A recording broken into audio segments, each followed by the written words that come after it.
अब से 35 साल पहले जिस आदमी को हरियाणा मेवात के हमारे भाइयों ने ये कहकर नकार दिया था कि तुमको पहचान गए हैं हम, तुम इन नस्लों के सौदागर हो। आप समझिए, एक आदमी हरियाणा से राजस्थान चलकर क्यों आया, सोचिए आप।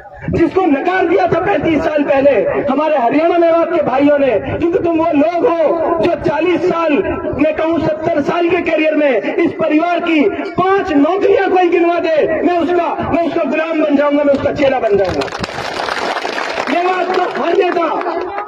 मेवात के हर नेता के नौकरी लगाए हुए, रोजगार लगाए हुए लोग आपको मिल जाएंगे, लेकिन इस परिवार का कोई एक आदमी खड़ा होकर ये कह दे कि मेरी इन्होंने मदद की, मेरे साथ इन्होंने भलाई का बर्ताव किया, तो मैं उसका चेला बन जाऊंगा।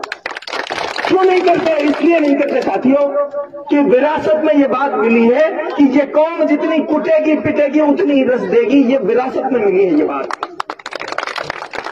ये विरासत में मिली है ये बात। आप जैसे बुजुर्ग ने बताया हमें, आप जैसे बुजुर्गों ने बताया, हम तो सोचते थे, चिंतन मनन करते थे, ये क्या मुसीबत है कि एक आदमी को चुनते हैं हम, हमारी वोट से ताकत पाता है और हमारे ऊपर जुल्म करता है, हमारे ऊपर ज्यादती करता है, हमारे नौजवानों को झूठे मुकदमों में फंसाता है। ये क्या मुसीबत है, ऐसा क्यों ये करता है? तो आप जैसे बुजुर्गों ने बताया, आप जैसे बुजुर्गों के पास बैठे जब ये जानने की कोशिश की माजरा क्या है, तो बताया कि इन लोगों को विरासत में मिला है कि इस कौम के नौजवानों को आगे मत बढ़ने देना, वरना ये तुम्हारी राहों में कांटे बनकर खड़े हो जाएंगे। कांटे किस बात के? कि तुम्हारी जान जुल्म के खिलाफ, तुम्हारी जाति के खिलाफ आवाज उठाने वाले ये बन जाएंगे अगर तुमने इनको पढ़ने दिया तो। इसलिए नहीं पढ़ने देना चाहते, इसलिए आगे नहीं बढ़ने देना चाहते। मेरे इलाके में देखो गौर करके, मेरे इलाके में आपसे बताने की जरूरत नहीं है, मेरे इलाके में देखो कितने सारे लोग ऐसे हैं जो अच्छे बिजनेस करते थे, आज उनको बर्बाद कर दिया। कितने सारे लोग ऐसे हैं, आप गिन लेना, सब समझदार हो।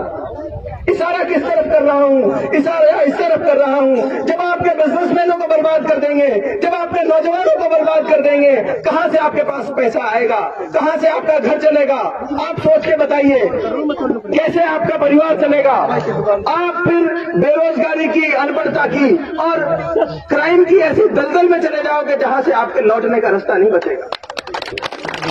मेरी पीड़ा यह है, मेरी तकलीफ यह है, आखिर मेरे इलाके का कोई भी नौजवान उठता क्यों नहीं, खड़ा क्यों नहीं होता? फिर हमने सौरभ भाई और तमाम नौजवान हमारे साथ हैं, शौकीन भाई जैसे लोगों के साथ हमने 5-5 साल से लगातार चर्चाएं करते थे, चिंतन मनन करते थे, बहुत सारे नौजवान थे। हमने ये तय किया कि कैसे बदल सकते हैं रास्ते, कैसे बदल सकती है वो मंजिल जहां तक हमें पहुंचना है। तो ये पाया तमाम चिंतन मनन के बाद कि जब तक शिक्षा की और एजुकेशन की रस्सी को मजबूती से नहीं पकड़ोगे, तब तक आप उस मंजिल तक नहीं पहुंच पाते जहां आपको जाना है। मैं आपको बताना चाहता हूं, अल्लाह का नबी जिसकी मोहब्बत में अल्लाह ने इस दुनिया को बनाया, उसने कहा कि माँ के पेट से और कब्र के गड्ढे तक इल्म हासिल करो। कोई काम ऐसा नहीं जिसके लिए अल्लाह के नबी ने ये कहा हो कि माँ के पेट से उसको शुरू करो। कई बार हमारी अकल काम करना बंद कर देती है कि माँ की पेट में कैसे इल्म हासिल करें। तो साथियों, आपको बताना चाहता हूँ, साइंस और विज्ञान ये कहती है, जब बच्चा माँ के पेट में 6 महीने का होता है तो बच्चा आवाजों को सेंस करने लग जाता है।